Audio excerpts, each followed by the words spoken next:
कृष्णाय वासुदेवाय हरये परमात्मने प्रणतः क्लेशनाशाय गोविंदाय नमो नमः।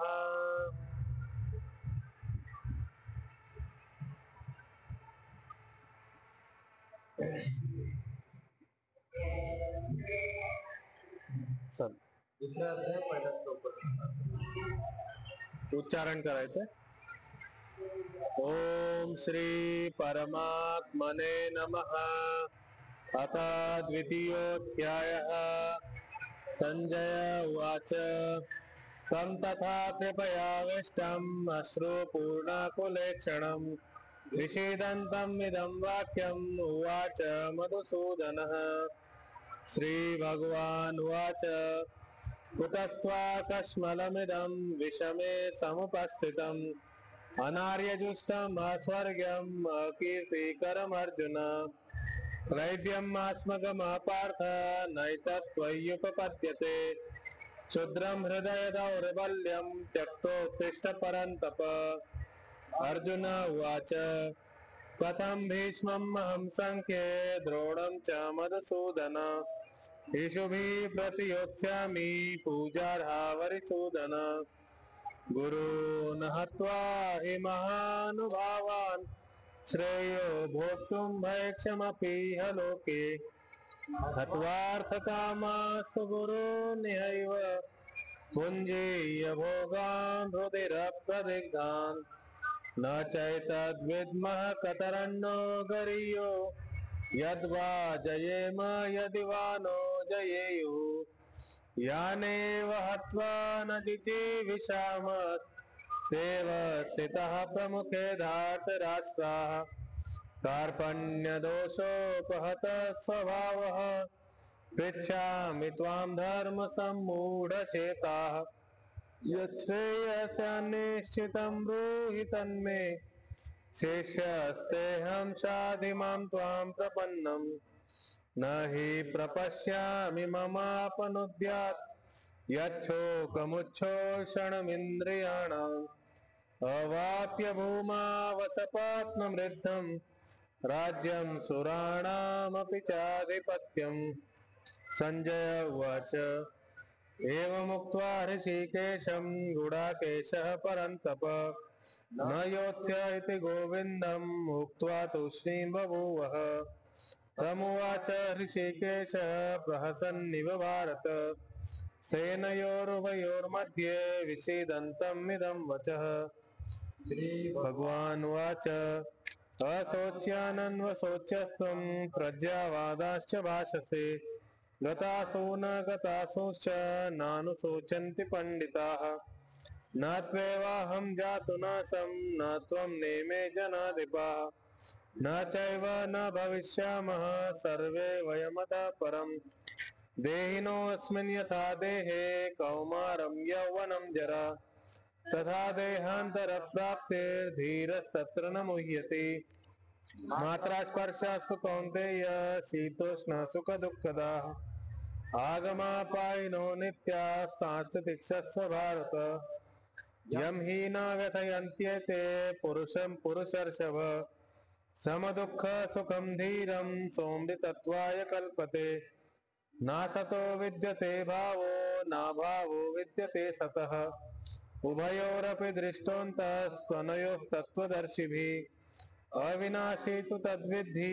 येन सर्वमिदं ततम् विनाशम् अव्ययस्यास्य न कश्चित् कर्तुमर्हति अंतवंत इमे देहा नित्यस्योक्तः शरीरिणः अनाशिनो प्रमेयस्य तस्माद्युध्यस्व भारत य एनं वेत्ति हन्तारं यश्चैनं मन्यते हतम् उभौ तौ न विजानीतो नायं हन्ति न हन्यते न जायते म्रियते वा कदाचिन् नायं भूत्वा भविता वा न भूयः अजो नित्यः शाश्वतोऽयं पुराणो न हन्यते हन्यमाने शरीरे वेदाविनाशिनं नित्यं य एनम् अजमव्ययम् कथं स पुरुषः पार्थ कं घातयति हन्तिकम् वासांसि जीर्णानि यथा विहाय नवानि गृह्णाति नरोपराणि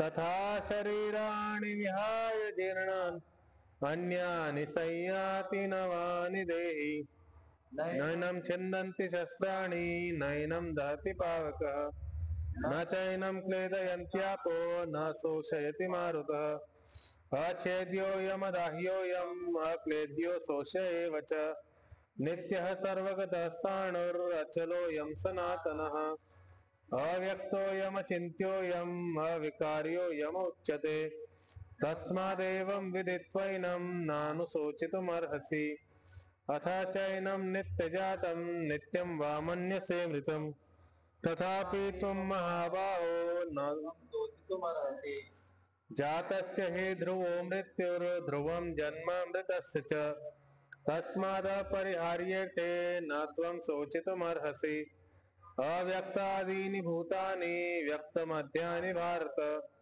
अव्यक्तनिधनान्येव तत्र का परिदेवना आश्चर्यवत् पश्यति कश्चिदेनम् आश्चर्यवत् तदपि तथैव चान्यः आश्चर्यवच्चैनमन्यः शृणोति श्रुत्वाप्येनं वेद न चैव कश्चित् देहि नित्यमवध्योऽयं देहे सर्वस्य भारत तस्मात् सर्वाणि भूतानि न त्वं शोचितुमर्हसि स्वधर्ममपि चावेक्ष्य न विकम्पितुमर्हसि धर्म्याधियुद्धात् श्रेयोऽन्यत् क्षत्रियस्य न विद्यते यदृच्छया चोपपन्नं स्वर्गद्वारम् अपावृतम् सुखिनः क्षत्रियः पार्थ लभन्ते युद्धमीदृशम् अथ चेत्त्वम् इमं धर्म्यं सङ्ग्रामं न करिष्यसि ततः स्वधर्मं कीर्तिं च हित्वा पापम् अवाप्स्यसि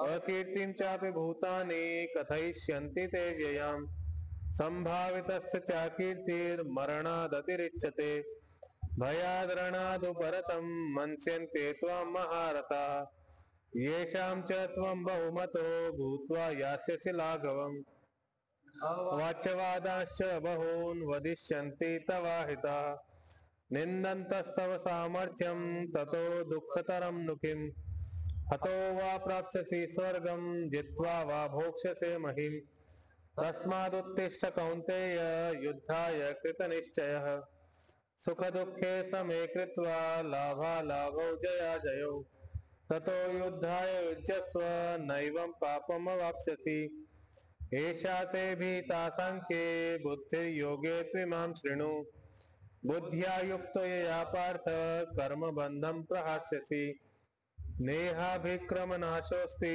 प्रत्यवायो न विद्यते स्वल्पमप्यस्य धर्मस्य त्रायते महतो भयात् व्यवसायात्मिका बुद्धिरेकेहा कुरु नन्दन बहुशाखा ह्यनन्ताश्च बुद्धयो व्यवसायिनाम् यामिमां पुष्पितां वाचं प्रवदन्त्यविपश्चितः वेदवादरतः पार्थ नान्यदस्तीति वादिनः कामात्मानः स्वर्गपरा जन्म कर्म फलप्रदाम् क्रियाविशेषबहुलां भोगैश्वर्यगतिं प्रति भोगैश्वर्यप्रसक्तानां तयापहृतचेतसां व्यवसायात्मिका बुद्धिः समाधौ न विधीयते त्रैगुण्यविषया वेदा निस्त्रैगुण्यो भवार्जुन निर्द्वन्द्वो नित्यसत्त्वस्थो निर्योगक्षेमहात्मवान् यावनर्थ उदपाने सर्वतः सम्प्लुतोदके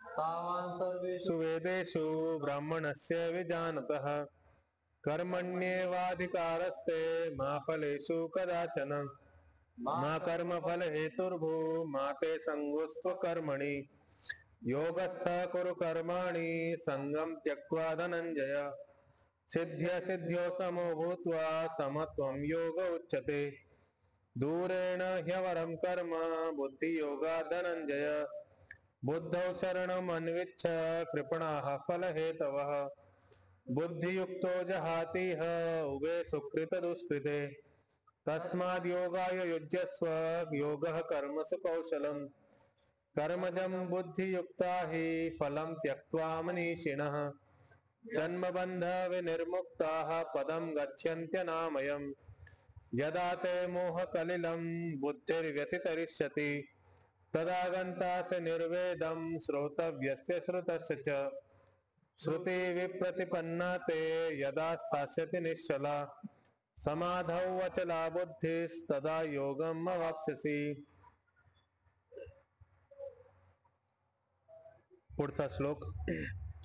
अर्जुन उवाच स्थितप्रज्ञस्य का भाषा समाधिस्थस्य केशव स्थितधीः किं प्रभाषेत किमासीत व्रजेत किम।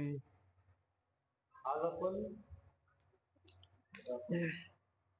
4 श्लोक करणार आहेत आज पण। एक तर प्रश्नच आहे, एक अर्जुनाचा प्रश्न आहे आणि 3 श्रीकृष्णजींची व्याख्या म्हणजे प्रश्नाचं उत्तर आहे।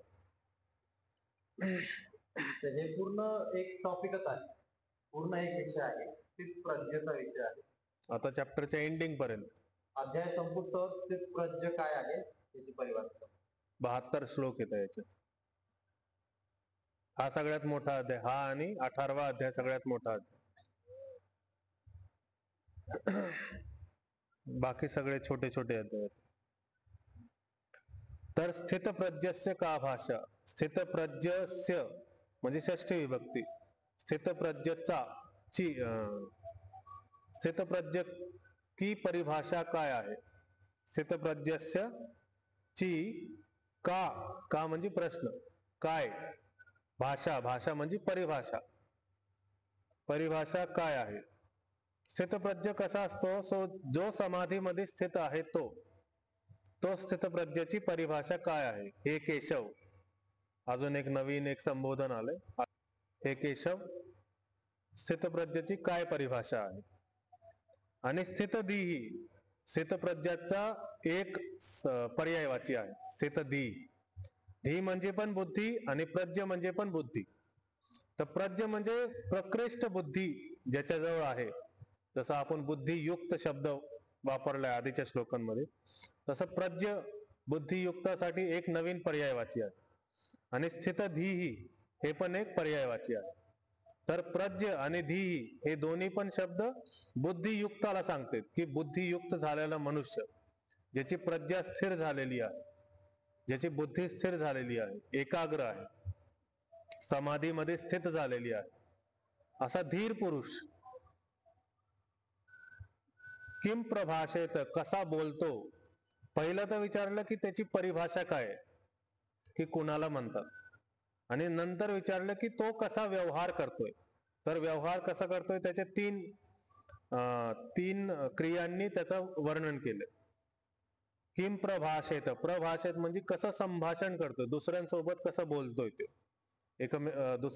जर कुणी समोर आला, त्याला कोणी प्रश्न विचारला किंवा काहीतरी अडचण विचारतोय, तर त्याच्या समोर तो कसं संभाषण करतोय, प्रभाषेत। किम आसीत, कसा बसतोय तो, त्याची बसण्याची ढंग कशी आहे। आणि व्रजेत किम, तो चालतो कसा, म्हणजे आपल्या शरीराचे हावभाव कसे आहेत, थोडक्यात असं विचारतोय अर्जुन, की त्याच्या शरीराचे हावभाव कसे दिसते आणि स्थितप्रज्ञ असतो कसा असं। केशव त्याच्यामुळे म्हणलंय कारण की त्यांचे मोठे मोठे केश होते, त्याच्यामुळे केशव म्हणले। तर किम आसीत मध्ये फक्त शब्द जोडलाय, किम आसीत, किम म हलंत होता आणि आसीत इथं अस धातू आहे। असं म्हणजे बसणे, व्रज म्हणजे चालणे, गती देणे, आणि भाषेत, भाषा म्हणजे बोलणे। ठीक आहे, असे 3 धातूंचा उपयोग केला। तर शब्द स्पष्ट आहेत. ठीक आहे, पाद बघूयात आपण. स्थितप्रज्ञस्य का भाषा, पहिला पाद. समाधिस्थस्य केशव, दुसरा पाद. स्थितधी किं प्रभाषेत, तिसरा पाद. किम आसीत व्रजेत किम, चौथा पाद. ठीक, उच्चारण घेऊयात. स्थितप्रज्ञस्य का भाषा, स्थितप्रज्ञस्य का भाषा, समाधिस्थस्य केशव, समाधिस्थस्य केशव, स्थितधी किं प्रभाषेत, स्थितधी किं प्रभाषेत, किमासीत व्रजेत किम. किमासीत व्रजेत किम. सगळे सोबत. स्थितप्रज्ञस्य का भाषा, समाधिस्थस्य केशव, स्थितधी किं प्रभाषेत, किमासीत व्रजेत किम. स्थितप्रज्ञस्य का भाषा, समाधिस्थस्य केशव, स्थितधी किं प्रभाषेत, किमासीत व्रजेत किम. आता उत्तर देते. श्री भगवान वाच. प्रजहाति यदा कामान् सर्वान् पार्थ मनोगतान्, आत्मन्येवात्मना तुष्टः स्थितप्रज्ञस्तदोच्यते. प्रजहाती, जहाती शब्द एकदा कालच्या श्लोकामध्ये पण आलाय. क्या बुद्धियुक्तो जहाती है, तिथं जहाती शब्द आला, क्रिया आली. तर प्रजहाती, प्रकृष्ट रूपनी जहाती, प्रकृष्ट रूपनी त्याग करतो. जहाती म्हणजे त्याग करणं, हा धातू आहे. जहाती क्रिया बनलेली आहे पूर्ण. तर प्रउपसर्ग पूर्वक जहाती क्रिया आहे. प्रउपसर्ग पूर्वक जहाती म्हणजे प्रकृष्ट रूपने त्याग करणे, सर्वस्व त्याग करणे. यदा, यदा म्हणजे जिस समय, जेव्हा. कामान सर्वान पार्थ, पार्थ इथं अर्जुनाला संबोधित केलं. मनोगतान, हे तिन्ही शब्द एकत्र जोडतात, कामान, सर्वान आणि मनोगतान. ठीक आहे. तर कामान, कसे कामान, सर्वे कामान, सगळे कामना. आणि कामना कुठे येतात, मनोगत, जे मनामध्ये आलेले कामना आहेत ते. तर ते मनामध्ये आलेले सगळे कामना तू त्यागून दे. जिस समय, ज्या वेळेस तुझ्या मनामधून ते सगळे कामना त्याग होतील तेव्हा, आणि काय होतील, आत्मनी एव, आत्मनी इकार आणि एव असे तीन शब्द आहेत. आत्मनी एव आत्मना. ठीक आहे. तर आत्मनी आणि एव मध्ये संधी झाली, तर आत्मन्येव, आणि आत्मना अ जोडलाय तर आ झाला इथं. आत्मन्येव आत्मना असं. आत्मामध्ये, आत्माच्या विषयामध्ये, आत्माद्वारे. तर दोन आत्माचा वर्णन आहे. एक आत्मा म्हणजे ज्या आत्म्याला आपण बघणार आहे, प्रत्यक्षामध्ये बघणार आहे किंवा अनुभव करणार आहे. आणि एक आत्मा म्हणजे आपला जीव आत्मा. जीव आत्मा, आपल्या आत्माद्वारे आपण एका आत्माला बघणार आहे. तो त्यामध्ये तुष्ट आहे. तुष्ट म्हणजे संतुष्ट आहे. तो स्थित तदा स्थितप्रज्ञ उच्यते. स्थितप्रज्ञ तदा उच्यते. स्थितप्रज्ञ तदा, तदा म्हणजे तेव्हा तो स्थितप्रज्ञ म्हटला जाईल. त्याची परिभाषा तेव्हा म्हटली जाईल. स्थितप्रज्ञ काय आहे, तर असा आहे, जेव्हा तो सर्व कामान, सगळ्या कामांना मनापासून त्यागून देतो आणि आत्मामध्ये संतुष्ट होऊन जातो, तेव्हा त्याला स्थितप्रज्ञ म्हणलं. ठीक आहे. तर फक्त इथं एक संधी होती, स्थितप्रज्ञ, विसर्ग होता तर स झाला, त पुढं असताना. आणि आत्मनी एव आत्मना, इथे एक संधी होती, तर आत्मन्येव आत्मना तुष्ट. बाकी सगळे शब्द जोडलेले आहेत. ठीक. तर पहिला पाद आहे प्रजहाती यदा कामान, कामान पर्यंत पहिला पाद. सर्वान पार्थ मनोगतान, दुसरा पाद. आत्मन्येव आत्मना तुष्ट, तुष्ट पर्यंत तिसरा पाद. स्थितप्रज्ञस्तदोच्यते. तदा आणि उच्चते मध्ये एक संधी आहे. तदा आणि उच्चते मध्ये तदो उच्चते, ओकार झाला. ठीक. आकार आणि उकार मिळून ओकार झाला. तर उच्चारण घेऊयात. प्रजहाति यदा कामान् प्रजहाति यदा कामान् सर्वान् पार्थ मनोगतान् सर्वान् पार्थ मनोगतान् आत्मन्येवात्मना तुष्टः आत्मन्येवात्मना तुष्टः स्थितप्रज्ञस्तदोच्यते. चित्प्रज्ञस्तदुच्यते. सगळे सोबत.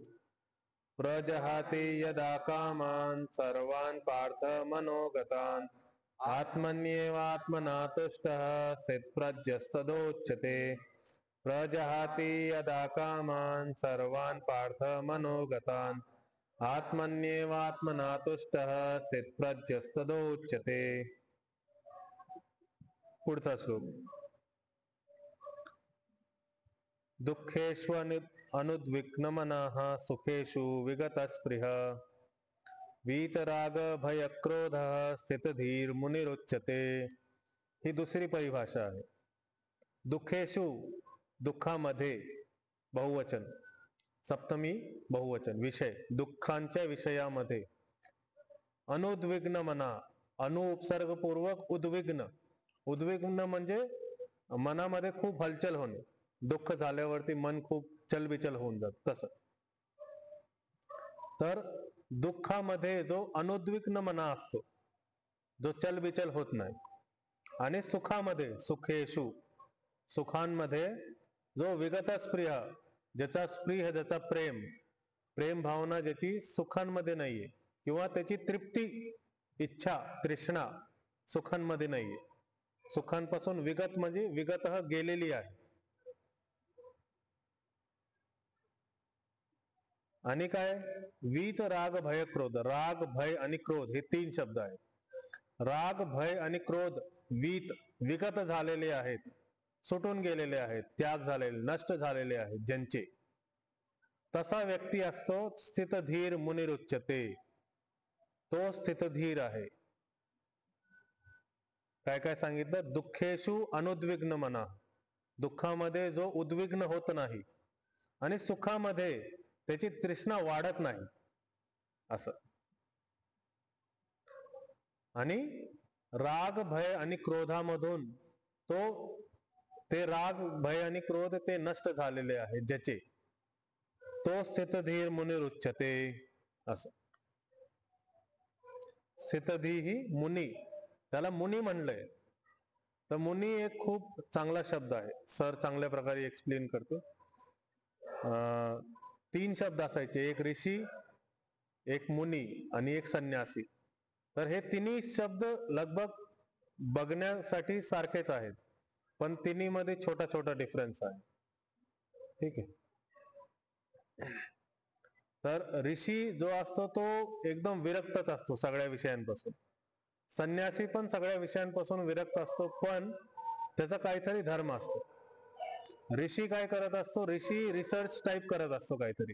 जसे आपल्या इथं जे सायंटिस्ट होतात, जे रिसर्च करतात, मोठे मोठे रिसर्च करतात, त्यांना आपण ऋषी समजू शकतो, पण ते त्या कॅटेगरीमध्ये नाही आहेत. ऋषी जंगलामध्ये त्यागून, शिक्षण वगैरे शिकून रिसर्च करत असतो. संन्यासी फक्त आत्मतत्वाचा हे करत असतो, आणि मुनी अजून त्या भावनामध्ये अजून निर्लिप्त असतो. असे तीन प्रकारचे शब्द आपल्या समाजामध्ये वापरले जातात.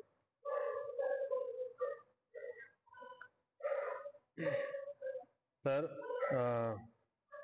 इथं संधी झाले. दुखेशु आणि अनुद्विग्न, उकार आणि अकार मिळून व बनलाय. तर दुखेश्व अनुद्विग्न मनाः, दुःखेष्वनुद्विग्न मनाः पहिला पाद. सुखेषु विगत स्पृह दुसरा पाद. वीतराग भय क्रोध तिसरा पाद. आणि स्थितधीर, स्थितधी ही शब्द होता, विसर्ग होता, त्याला र म वरती चढलाय. ठीक आहे. स्थितधीर मुनीर, मुनी ही शब्द होता, र जुडला आणि उच्चते सोबत तो जॉईन झाला. ठीक. स्थितधीर काय? तिसरा पाद मध्ये काही संधी नाहीये, फक्त शब्द जुडले. वीत राग भय क्रोध इथपर्यंत तिसरा पाद आहे. चौथा पाद आहे स्थितधीर मुनिरुच्यते. ठीक आहे. दोन्ही मध्ये र र उच्चारण येतोय, अर्धा अर्धा र. स्थितधीर मुनिर उच्यते असं. ठीक आहे. तर उच्चारण घेऊयात. दुःखेषु अनुद्विग्नमनः दुःखेषु अनुद्विग्नमनाः सुखेषु विगतस्पृह सुखेषु विगतस्पृहः वीतरागभयक्रोधः वीतरागभयक्रोधः स्थितधीर्मुनिरुच्यते. स्थितधीर्मुनिरुच्यते. सगळे सोबत. दुःखेषु अनुविद्मको सुखेषु विगतस्पृह वीतरागभयक्रोधः स्थितधीर्मनुरुच्यते. दुःखेषु अनुद्विग्नमनाः सुखेषु विगतस्पृह वीतरागभयक्रोधः स्थितधीर्मुनिरुच्यते. पहिला शब्द जो आहे हा ठीक आहे, त्याला सोपं करू आपण. जसं सुखेशु आहे तसं दुखेशु. ठीक आहे, सुखेशु आहे तसं दुखेशु. दुखेशु अनुद्विग्न मला. एकदा असं करू, मी उच्चारण करतो, तुम्ही माझ्या पाठ. ठीक आहे. दुखेषु अनुद्विग्नमनाः दुःखेषु अनुद्विग्नमनाः सुखेषु विगतस्पृहः सुखेषु विगतस्पृह वीतरागभयक्रोधः वीतरागभयक्रोधः स्थितधीर्मुनिरुच्यते. स्थितधीर्मुनिरुच्यते.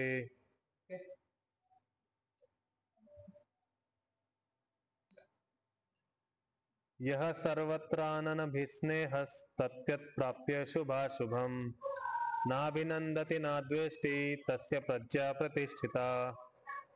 यह जो सर्वत्र सर्व काळापासून ठीक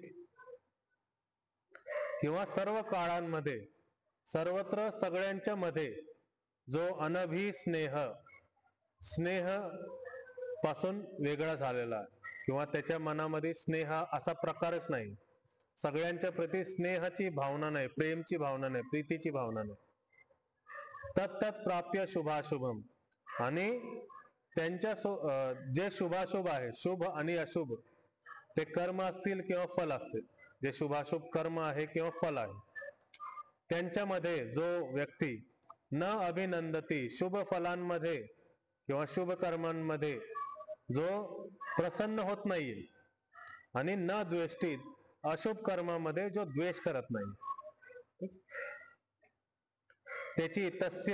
त्याची प्रज्ञा, तस्य प्रज्ञा प्रतिष्ठिता, त्याची प्रज्ञा प्रतिष्ठित झाली आहे, त्याची प्रज्ञा स्थिर झाली आहे. इथं पण स्था धातू आहे, जसा स्थास्यते शब्द आला होता काल. ठीक आहे.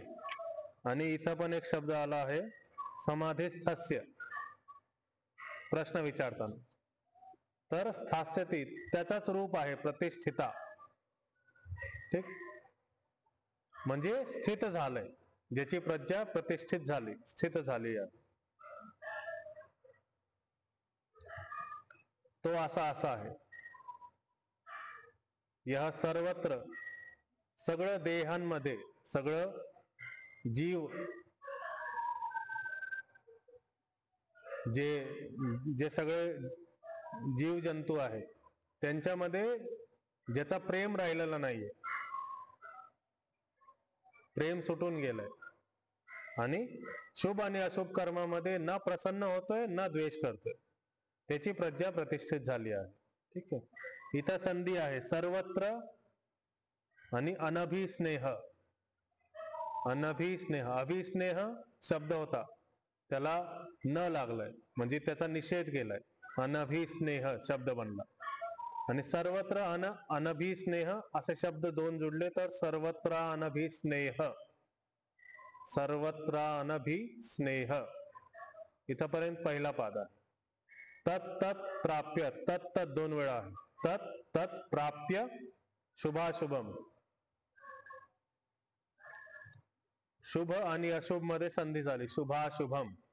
नाभिनंदती, न अभिनंदती संधी झाली, न आणि अभिनंदती मध्ये नाभिनंदती. न द्वेष्टी, नाभिनंदती न द्वेष्टी पर्यंत तिसरा पाद. तस्य प्रज्ञा प्रतिष्ठिता चौथा पाद. ठीक, उच्चारण घेऊयात. यह सर्वत्र अनभिस्नेहस्, यः सर्वत्रानभिस्नेहः तत्तत् प्राप्य शुभाशुभम. तत्तत् प्राप्य शुभाशुभम्. नाभिनन्दति नाद्वेष्टि न विनन्दति न द्वेष्टि तस्य प्रज्ञा प्रतिष्ठिता. तस्य प्रज्ञा प्रतिष्ठिता. सगळे सोबत. यः सर्वत्राननभिस्नेहस्तत्तत् प्राप्य शुभाशुभम् नाभिनन्दति नाद्वेष्टि तस्य प्रज्ञा प्रतिष्ठिता. यः सर्वत्रानभिस्नेहस्तत्तत् प्राप्य शुभाशुभम् नाभिनन्दति नाद्वेष्टि तस्य प्रज्ञा प्रतिष्ठिता.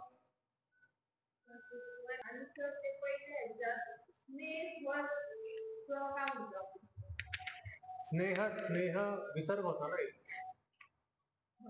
हा, तर विसर्ग होता जिथं स आला. जिथं जिथं अर्धा स येतोय, एक तर तो शब्दाचा भाग आहे किंवा जर शेवटी येत असेल तर विसर्गाचा. आता इथं शेवटी येतोय अनभिस्नेहस, शेवटी येतोय, त्याच्यामुळे विसर्गाचा भाग. जसं इथं विगत स्पृह, इथं विगत शब्द संपलाय पण स्पृह शब्द नवीन जोडलाय, त्यामुळे इथं विसर्ग नाही. अनभिस्नेह विसर्ग होता, इथं स झाला, त्याच्यामुळे स उच्चारण घेतला.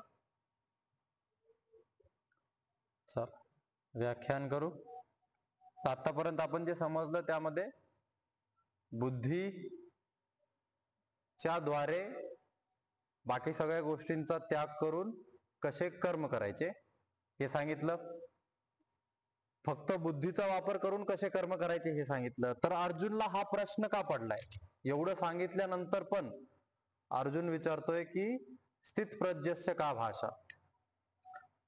कमून हा प्रश्न पडलाय की मी कर्म केले, कर्म केल्यानंतर काहीतरी रिॲक्शन असणार कोणाचा तरी. मी तर काम करतोय, मी तर माझं धर्मचं पालन करतोय, पण जर समोरची परिस्थिती वेगळी आहे, जर समोरचा माणूस वेगळा रिॲक्ट करतोय, जर तो वेगळा रिॲक्ट करतोय, तर मग मी कसं राहायचं? त्याच्यामुळे हा प्रश्न विचारलाय की तो कसा वागतो, तो कसा बसतो, तो कसा बोलतो, तो कसा चलतो. स्थितप्रज्ञ राहिलेला माणूस कसा बोलतो, कसा वागतो, कसा चालतो, हे प्रश्न का विचारलाय की मी तर माझं धर्मचं पालन करतोय, मी धर्मचं पालन करताना समोरून जर कोणी चुकीचं करतंय तर मग कसं राहायचं, तर मग काय करायचं, याच्याविषयी आता पुढे श्रीकृष्ण सांगतात. ठीक आहे. त्याच्यामध्ये काय विचारलं, समाधिस्थ केशव आणि स्थितधी किम प्रभाषेत, कसं बोलतो, किम आसीत कसा बसतो, किम व्रजेत कसा चालतो, म्हणजे त्याचे हावभाव कसे असतात त्या परिस्थितीमध्ये. आपण सगळं बरोबर करतोय तरी पण समोरून वेगळी परिस्थिती आली, समोरून निगेटिव्ह होतंय, समोरून काहीतरी उलट होतंय, तर आपण कसं वागायचं. मग श्रीकृष्ण सांगतात की प्रजहाती यदा कामान, ज्या माणसाने, ज्या आत्म्याने, ज्या जीवनी सगळ्या कामांना म्हणजे सगळ्या कामनांना सोडून दिलंय, म्हणजे एक त्याला एक्सप्लेनेशन करताय की ठीक आहे तू असा प्रश्न विचारतोय तर परत तीच गोष्ट मी तुला सांगतो की ज्या माणसाने सोडलंय कामान सर्वान पार्थ मनोगता, मनामधून सगळ्या कामनांना सोडून दिलंय, इंद्रियांमधून, इंद्रियांच्या विषयांपासून इंद्रियांना दूर केलंय. असं केल्याने आत्मन्यव आत्मनातुष्ट, आत्मापासून आत्मामध्ये तो संतुष्ट राहतो. ज्यावेळेस तू हे त्याग, आता त्याला माहित नाहीये की त्यागल्यानंतर काय होतं, त्याच्यामुळे त्याचा हा प्रश्न पडलाय. पण श्रीकृष्ण म्हणतात की त्यागल्यानंतर काय होणार की तू आत्मापासून आत्मामध्येच संतुष्ट राहणार, आणि संतुष्ट राहिला तर स्थितप्रज्ञस्य तद उच्यते, तर त्याला आपण स्थितप्रज्ञ म्हणणार. त्यागल्यानंतर काय होणार, तुझ्यामध्ये बदल होणार की तू आत्मापासून आत्मामध्ये स्थित, तू आत्मापासून आत्मामध्ये संतुष्ट राहणार. कसा राहणार? उदाहरणासाठी समजा की पाणी आहे, जलाचा एक समजा तलाव आहे, ठीक आहे, वर एक आत्मा आहे आणि त्याला आतमध्ये एक आत्मा दिसतीये. तर ती आत्मा कधी दिसणार? ज्यावेळेस ही जल स्थिर होणार. याच्यामध्ये जर हलचल असली, याच्यामध्ये चलबिचल असलं तर आतमध्ये माझा चेहरा रिफ्लेक्ट होईल का? तर ही एक आत्मा आहे, ती एक आत्मा आहे, ती जी आत्मा आहे ती पण मीच आहे, ही पण मीच आहे, पण ही कोणती आहे? ही जीव आत्मा आहे आणि ती शुद्ध आत्मा आहे. तर ह्या जीवात्मामध्ये, शुद्ध आत्मामध्ये कोण आहे? बुद्धी आहे. ही बुद्धी जल आहे. तर ही ज्यावेळेस स्थिर होईल त्यावेळेस तू त्यामध्ये आत्मापासून आत्मामध्ये तुष्ट होतील. म्हणजे तू त्यावेळेस स्वतःला पाहशील एकदम क्लिअरली. ही बुद्धी स्थिर झाल्यानंतर, त्या प्रकारची बुद्धी स्थिर झाल्यानंतर, सगळे प्रकारचे कामना सोडल्यानंतर हा जीवात्मा स्वतःच्या आत्मामध्ये स्थित होणार आणि संतुष्ट होणार. आणि असा संतुष्ट झाल्यानंतर आत्मापासून आत्मामध्ये, त्याच्यामुळे दोन आत्माचं वर्णन आहे की एक जी लिप्त आहे कामनांमध्ये आणि एक जी शुद्ध आहे. तर लिप्त झालेली आत्मा बुद्धीच्या द्वारे शुद्ध आत्मामध्ये स्थित होती, एकात्म होती, संतुष्ट होती. आणि अशी संतुष्ट झालेली आत्माला आपण स्थितप्रज्ञ असत. मग त्या बुद्धीला आपण स्थितप्रज्ञ म्हणतो. स्थितप्रज्ञ म्हणजे स्थित झालेली, स्थिर झालेली बुद्धी. ठीक आहे. आत्मापासून आत्मामध्ये संतुष्ट झालो तर बुद्धी स्थिर आहे असं म्हणलं जातं. त्यानंतर दुःखेषु अनुद्विग्न मनः सुखेषु विगत स्पृहः. तर दुःख आणि सुख, दुःखामध्ये अनुद्विग्न मनामध्ये चंचलता, मनामध्ये हलचल, दुःख आल्यानंतर आपल्याला कसतरी होतं, जे चंचलता आहे ती वाढते. तर हे दुःख आणि सुख वेगळ्या वेगळ्या प्रकारचे सांगितले. शास्त्रामध्ये 3 प्रकारचे दुःख सांगितलेत. आधी आध्यात्मिक, आधी भौतिक, आधी दैविक. ठीक आहे. तर आध्यात्मिक दुःख कोणते कोणते येतं? सर्दी, ताप, कॅन्सर, हे शरीरासोबत अंतर सोबत जे पण जुडलेले आहे, आतून जे ज्या गोष्टी होणार, म्हणजे आपल्या आत्मा, आध्यात्मिक म्हणजे आत्मिक, आत्मापासून जे आजार तयार होतात, जे रोग तयार होतात, जे दुःख तयार होतात, काय काय आहे? सर्दी, ताप, खोकला, हे सगळं. त्याच्यानंतर कॅन्सर वगैरे, जे आतूनच तयार होतात, बाहेरून कोणताही इफेक्ट नाहीये त्याच्यावर, जे आतूनच तयार होतात, हे सगळे दुःख आध्यात्मिक दुःख आहेत. ठीक आहे. कशामुळे आध्यात्मिक दुःख आहेत? काऊन की तुमची कॉन्शियसनेस, तुमची आत्मा, तिथं तुमची चेतना शक्ती जी आहे ती कुठं ना कुठं ह्या बॉन्डला मजबूत नाही ठेवत आहे. तुमच्या सेल्सला, तुमच्या इम्युनिटी पॉवरला, तुमच्या आतल्या रोगप्रतिकारक शक्तीला ती मजबूत नाही ठेवू शकत आहे. आणि ती मजबूत आत्मा मजबूत नाही ठेवू शकत आहे, त्याच्यामुळे तुम्हाला तो रोग होतो, त्याच्यामुळे तुम्हाला तो दुःख होतो. मनामधले सगळे दुःख त्याच्याशी रिलेटेड आहे. ठीक आहे. तर हे सगळे काय आहेत? आध्यात्मिक दुःख आहेत. आधी भौतिक म्हणजे बाहेरून आपल्याला कोणी त्रास दिलाय, म्हणजे कुत्र्याने चावलं किंवा दुसऱ्या जीवांनी आपल्याला त्रास दिला. एखादं फळ खाल्लं तर त्या फळ खाल्ल्याने आपल्याला त्रास झाला, एखाद्या बॅक्टेरियाने त्रास झाला, एखाद्या व्हायरसने त्रास झाला. तर हे सगळे आधी भौतिक मध्ये मोजले जातात. ठीक आहे. आणि एक आहे आधी दैविक. आधी दैविक म्हणजे भूकंप, सुनामी, सूर्य, चंद्र, याच्यापासून जे आपल्याला दुःख होणार, हे सगळे आधी दैविक मध्ये मोजले जाणार. आणि हे तिन्ही एकमेकांसोबत कनेक्टेड आहे. कसे कनेक्टेड आहे हे समजणं आपल्याला गरजेचं आहे. की आधी दैविक दुःखामध्ये काहीतरी सूर्याच्या प्रकाशामुळं आपल्या पृथ्वीवर टेम्परेचर बदलला. टेम्परेचर बदलल्यामुळे एक वेगळ्या प्रकारचा व्हायरस जन्म घेतला. तर आधी दैविक पासून आधी भौतिक झालं उत्पन्न. आणि आधी भौतिक तो आपल्या शरीरामध्ये गेल्यानंतर आपल्या रोगप्रतिकारक शक्तीने त्याला प्रोटेक्ट नाही केलं, तर तो आध्यात्मिक पण झाला. तर असे तिन्ही प्रकारचे दुःख एकमेकांसोबत कनेक्टेड आहेत. ठीक आहे. तर आपण एकाला जरी मॅनेज केलं तरी आपण तिन्हीला मॅनेज करतो. जर आपण आध्यात्मिक दुःखाला जरी मॅनेज केलं तरी आपण तिन्ही दुःखांना मॅनेज करू शकतो. ठीक आहे. तर हे 3 प्रकारचे दुःख, ह्या दुःखांमध्ये अनुद्विग्न म्हणा, मन विचलित नाही झालं पाहिजे. अशा कोणत्याही दुःखामध्ये या तिन्ही, याच्या पलीकडे कोणतंही दुःख नाहीये. हेच 3 प्रकारचे दुःख आहेत. कोणतंही दुःख सांगा याच्यामध्येच मोडलं जाणार. ठीक आहे. तर ह्या दुःखांमध्ये मन विचलित नाही झालं पाहिजे.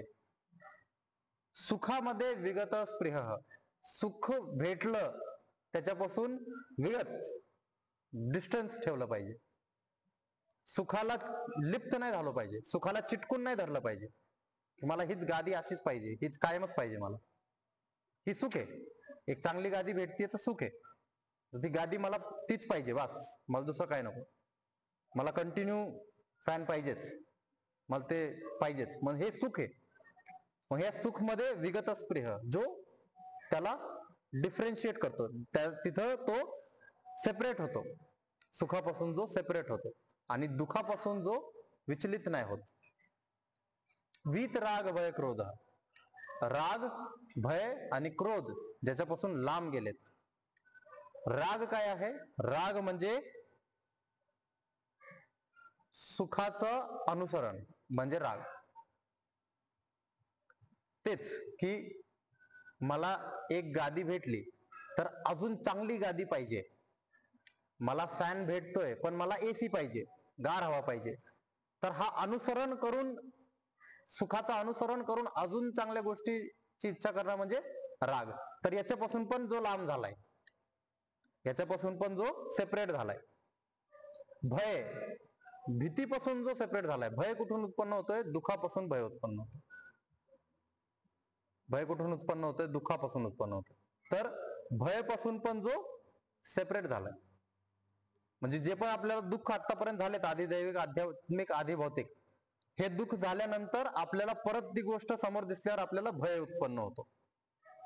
आपल्याला एखाद्या वेळेस कोरोना झाला आणि परत तसेच सिम्पटम दिसले की आपण लगेच घाबरतो. तर ह्या भयापासून पण तो विरक्त झाला, सेपरेट झाला. क्रोध म्हणजे आता मराठीतला राग. तर हा क्रोध पासून पण विरक्त होतो. क्रोध कशामुळे येतं? मोहमुळे क्रोध येतो, अहंकारमुळे क्रोध येतं. क्रोध मध्ये आपण समोरच्या माणसाकडून, समोरच्या जीवकडून, समोरच्या आत्म्याकडून, समोरच्या जीवात्म्याकडून एक्सपेक्टेशन करतो की त्यांनी असं केलं पाहिजे, तेव्हा आपल्याला क्रोध येतो. ठीक. तर ह्या वीत म्हणजे सेपरेट होणं, ह्या तिन्ही पासून जो सेपरेट झाला, वीत राग भय क्रोध, मुक्त झालाय जो, तर स्थित धीर मुनिरुच्यते, तो स्थित प्रज्ञावाला, स्थित बुद्धीवाला मुनी आहे असं त्याला सगळे लोक म्हणतात. उच्चते म्हणजे असं त्याला म्हणतात, असे सगळे त्याला म्हणतात. ठीक आहे. तर कोणाला म्हणतात? जो दुःख मध्ये अनुद्विग्न होत नाही, ज्याचं दुःख मध्ये, तिन्ही प्रकारच्या दुःखांमध्ये ज्याचं मन विचलित होत नाही. आता कसं वागतोय हे दाखवतायत की दुःख आलं तर काय, सुख आलं तर काय. मी जे कर्म केलेत, मी कर्म केल्यानंतर मला एक तर दुःख भेटणार किंवा सुख भेटणार. मला जे परिस्थिती येणार त्या परिस्थितीमध्ये मी कसं वागायचं हे सांगितलंय.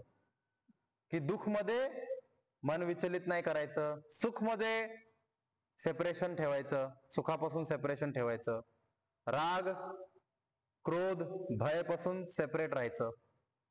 ह्या सगळ्या गोष्टी येणार आहेत. कधी येणार? ज्यावेळेस आपण आपलं धर्माचं पालन करणार, तर ह्या सगळ्या गोष्टी येणार. दुःख पण येणार, सुख पण येणार, राग पण येणार, क्रोध पण येणार, भय पण येणार.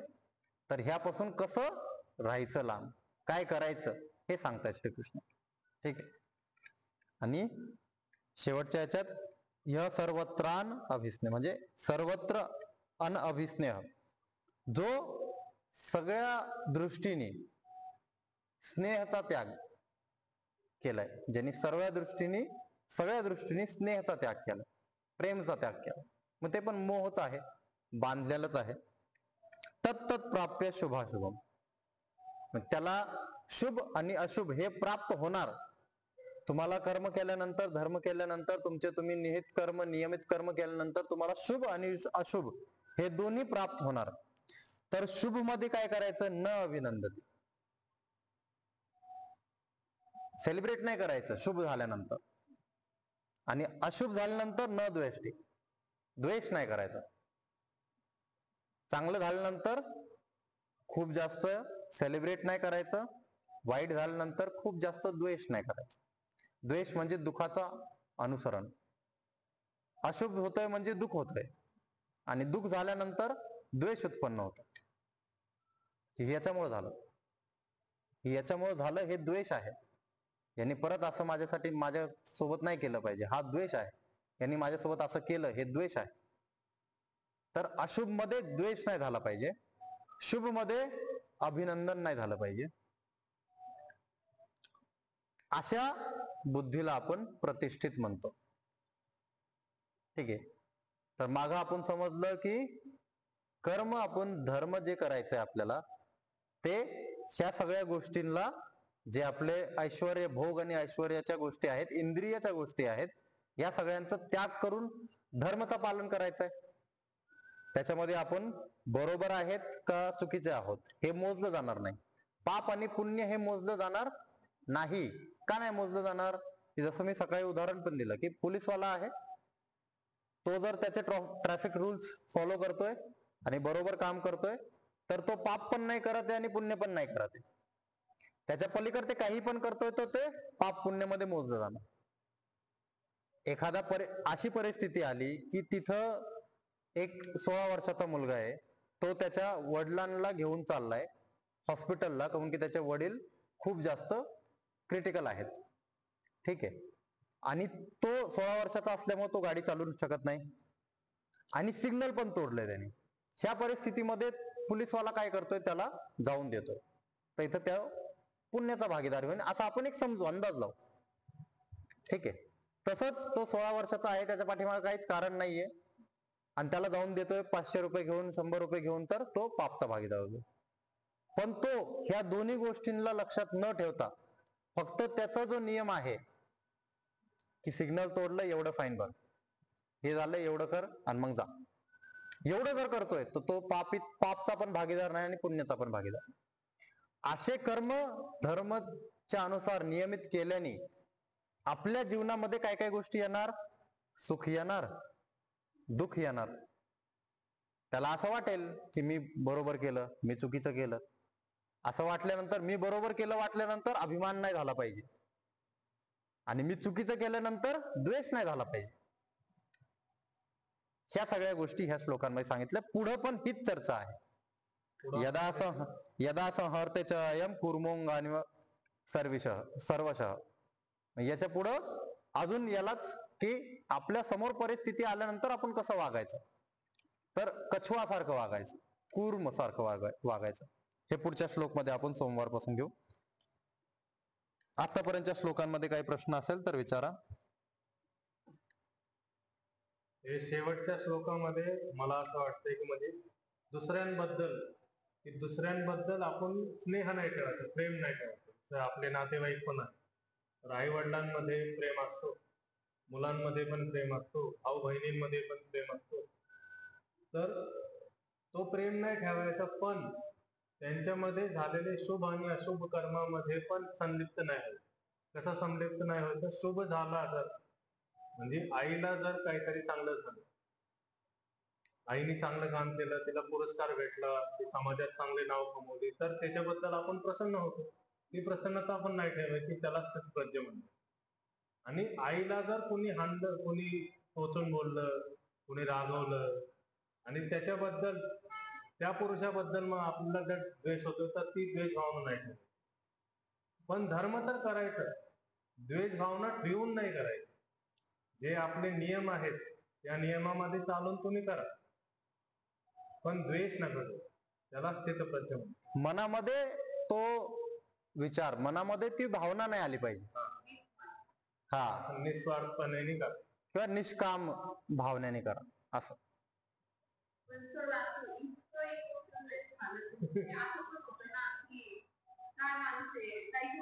एक काळानंतर, एक काळापर्यंत लोकांना असं वाटतं, एक काळानंतर नाही वाटत.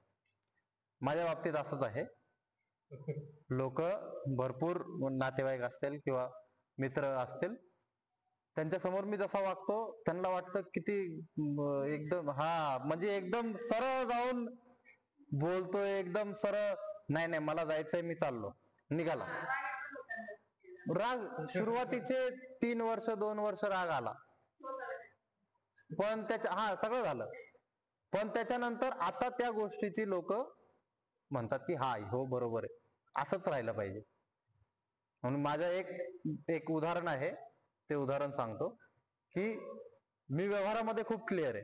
मी एक मित्राला पैसे दिले आणि त्याने सांगितलं की मला 1 महिन्यानंतर मी पैसे देईल, 5% वाढून देईन. मी म्हणलो 5% वाढून नको देऊ, मला माझे पैसे तसेच दे. ठीक आहे. 1 महिना झाला, 1 तारखेला मी त्याला बोललो की भाऊ मला पैसे दे. त्याच्याकडे नव्हते, त्यांनी नाही दिले. त्याच्यानंतर मी त्याला खूप की मी तुझ्या घरी येतो, पप्पांसोबत बोलतो, मम्मी सोबत बोलतो, मी कंटिन्यू त्या फेज मध्ये त्यांनी सगळ्या मित्रांमध्ये सांगितलं की हा काय माणूस आहे, याला पैशाची कमी आहे का, एवढं करतोय हो आणि याला काय पैशाची कमी आहे. आणि त्याला खूप निंदा केली तिथं सगळ्यांसमोर, माझ्या मित्रांसमोर. आणि एवढी निंदा केल्यानंतर मी काय नाही, मी माझं काम करत, भाई मला गरज आहे, मला हप्ता भरायचा आहे, माझं एवढं एवढं काम आहे, मला माझे पैसे दे. तिथं त्यांनी माझी सगळी इज्जत सगळ्यांसमोर काढली. तो मुलगा त्याने पैसे हळूहळू करून 50,000 होते, 10,000, 5,000 करून त्यांनी 4 महिन्यामध्ये मला पैसे दिले. मी काहीच नाही केलं, फक्त रोज म्हणायचं त्याला मी तुझ्या घरी येऊन बसणार, तो 5,000 रुपये पाठवायचा. मग परत मी म्हणायचो तो रोज तुझ्या घरी येऊन बसणार, तो 5,000 रुपये पाठवायचा.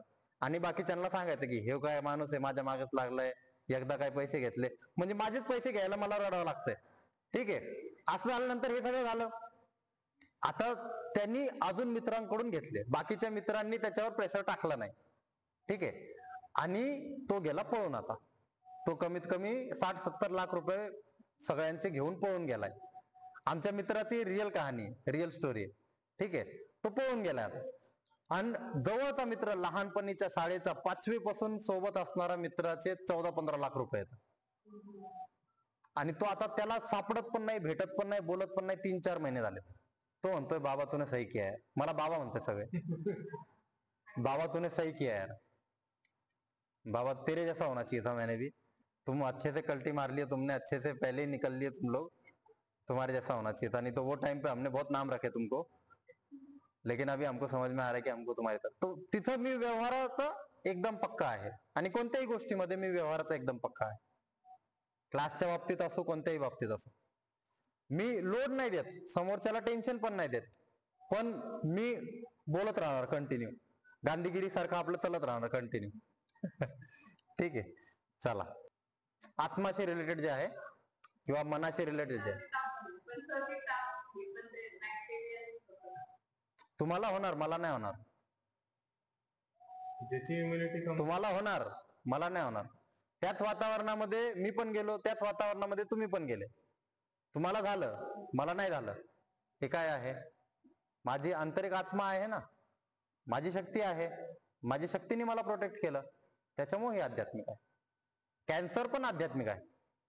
कशामुळं? कॅन्सरचे सेल आतूनच डेव्हलप होतात, आतूनच मरतात. ठीक, समजलं? आणि हे तिन्ही कनेक्टेड आहेत. समजलं?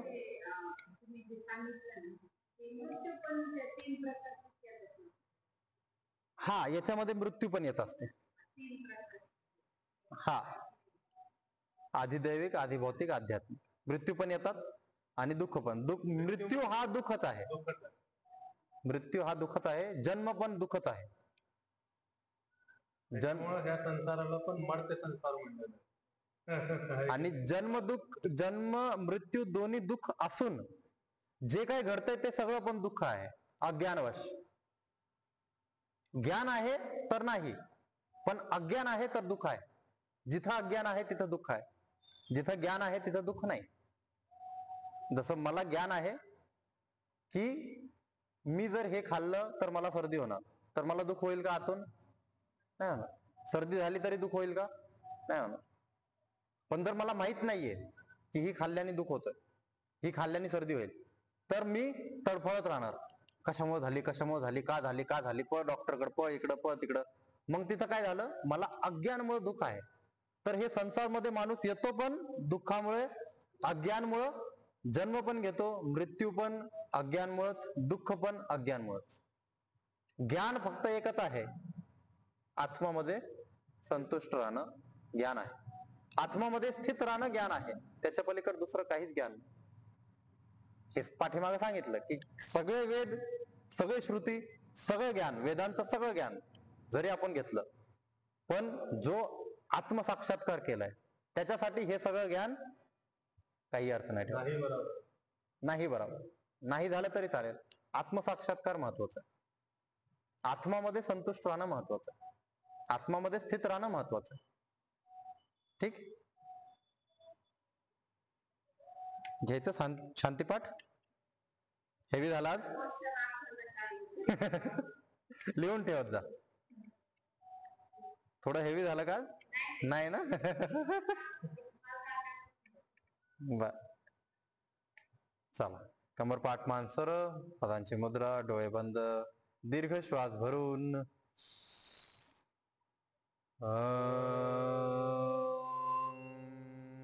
देह शांतिरंतरिक्षं शांति, पृथ्वी शांतिराप शांतिरौषधयः शांति, वनस्पतयः शांतिर्विश्वे देवा शांति, ब्रह्म शांति, सर्वं शांति, शांतिरेव शांति, सामा शांतिरेधि. शांति शांति शांति.